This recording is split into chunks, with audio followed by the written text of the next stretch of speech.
It's my feel-good breakfast show. This is your Feel Good Breakfast Show, Expresso. We're live on 3, and we're talking about really big issues on the show today.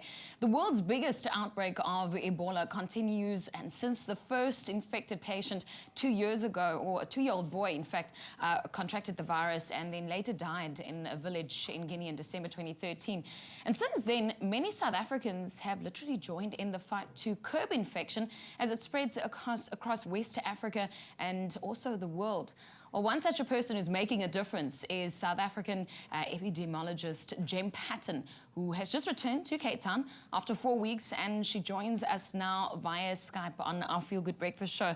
Now, Jem, I want to get straight into the questions this morning. You've just returned from the epicenter of where Ebola started in Sierra Leone. What work were you doing, and what is the situation on the ground right now? Yeah, so my job as epidemiologist was really to get a sense of what was happening in the district of Kailahun in terms of cases of Ebola. In my time there, the number of cases in the district where I was working was decreasing, but we weren't necessarily very optimistic about that because in other parts of Sierra Leone, in the whole series of new districts, we were getting more and more cases and in more populated areas than our district, which is quite rural. Now, it's good to know that the cases are decreasing in the area. You were there where there's cases of Ebola increasing, and we know that it's increasing in other parts of the country. But was there a fear that, well, you might get infected or that you could be infected right now?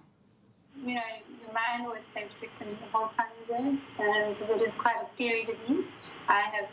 It's already day 8 of my return, day 9, and I'm feeling fine.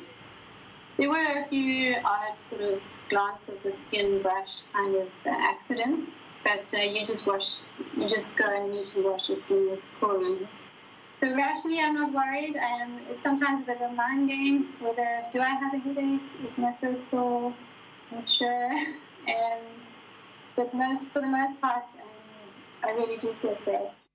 I hear you, as mind games can be torture, but it's good to hear that you are feeling fine, and we really hope that you continue to do so.